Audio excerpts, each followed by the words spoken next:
a kind of what I call implicit theological anthropology underneath that.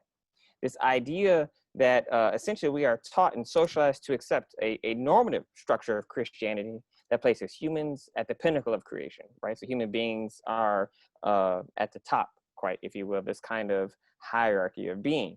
Racial formation ensures that human is understood to be white. Patriarchy ensures that he is male. And heterosexism ensures that he is straight.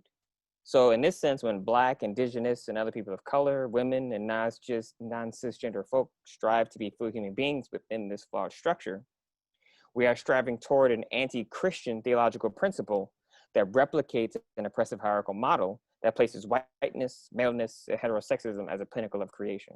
And so in this sense, the only way that I, as a Black man, can be a full human being is if I identify and align with these kinds of ideas and ideologies that ultimately dehumanize me, right?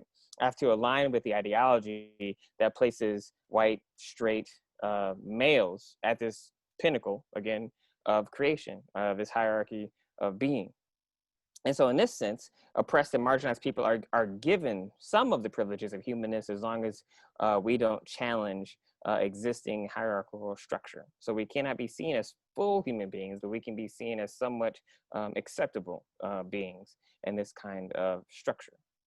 And so the way we move forward through this is and how this gets lived out every day, kind of on a daily basis, right? In the ways in which people don't talk about theological anthropology or all these kinds of things, but it gets lived out in our day-to-day experience, we believe through something called the white racial frame.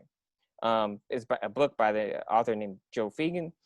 This is a comprehensive orienting structure that's created to help us understand and interpret and act in social settings. It contributes often to white denial about the reality of race and racism because it shields white people from having to develop the resilience to actually confront the way race has shaped and continues to shape their lives. And so in this sense, because of that, we believe that we can resist and dismantle the white racial frame when we center the experience and voices of those who are marginalized. And so I think in some sense, this is why clergy struggle to explain with depth and detail the theological problems of racism, because they don't have to, because they don't have the, really, I would say, the appropriate kind of training. And so when we think about, perhaps those of you who've been to seminary or been to that kind of education, think about how many of the, how much we had to learn about the controversies in Orthodox Christian history, right? How much we had to learn about different kinds of heretical controversies of Docetism, those other kinds of things, relative to how much time we spent discussing on the Christian acceptance of slavery and racism, right? And so just think about that. How much do we actually talk about that in our systematic theology class, right? Not just our class on religion and race, but our class that actually is supposed to help us understand how to think or how we might organize our understandings of what it means to be a person of faith.